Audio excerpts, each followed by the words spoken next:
And we have just begun to think about the implications of those policy choices.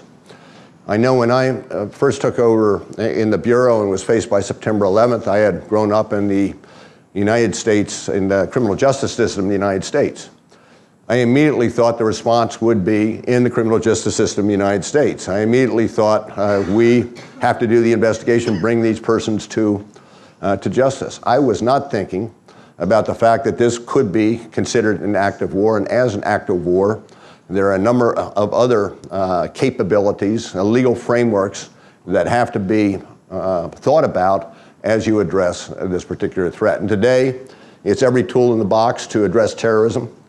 Some very controversial, but when you have something that goes way beyond the capabilities of the criminal justice system to address, we now in the counterterrorism arena and will in the cyber arena have to call into play the other capabilities of the United States when it comes to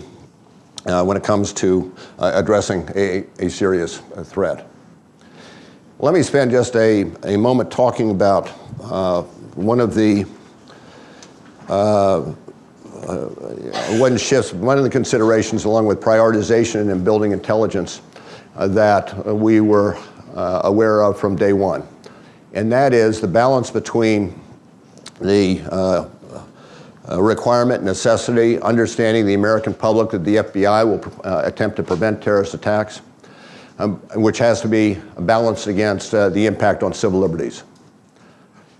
From the outset, we knew that we were in uncharted territory when it comes to addressing the killing of thousands of American citizens here in the United States.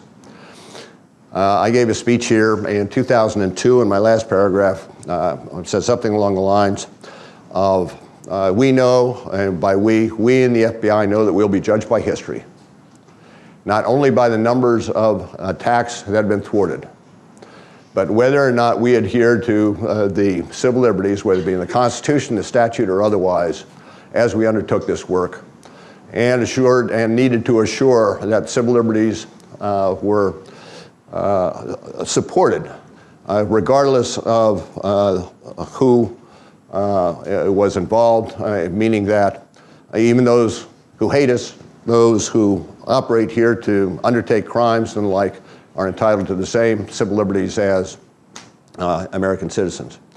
In over a period of time, I think we've done a pretty good balance. People will disagree in particular areas, but it has been tremendously important for us over the years that we keep in mind that balance and operate within the parameters of the Constitution.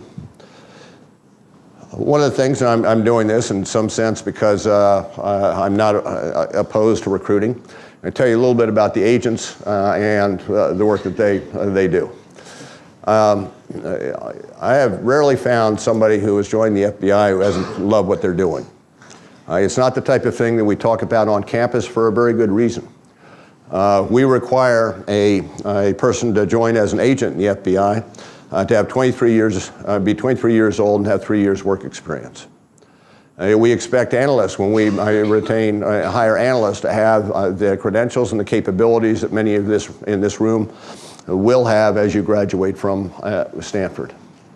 The average age of our class coming out of Quantico, new agents class, is 30 years old, which means we have some older than 30, between 30 and 37, the cap is 37, and some younger. When I first came on board, I looked at that and I said, well, that doesn't make sense. I want to recruit the best and the brightest from the campuses, and if the average age is 30, they've already made career choices that precludes them to considering the FBI. But over a period of time, I come to understand that the most important thing for our agents is not the particular skill set they will bring to the Bureau. The most important thing is maturity and judgment. We give our agents tremendous power to affect persons' lives when we give them a badge and a gun and the ability to affect persons' lives. And the most important thing is maturity and judgment and understanding where we fit in the constitutional system that we have in the United States. We inculcate integrity, inculcate judgment, maturity as the prime virtues coming through new agents class. Every new agent coming through that class goes through the Holocaust Museum. My predecessor put that in place so that one understands and fully understands what happens when an organization with the power of the FBI goes rogue.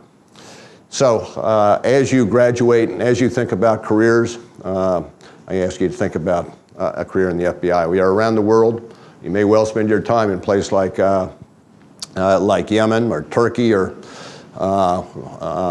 China. We've got legal attaché offices in just about, well, in 60-odd countries around the world.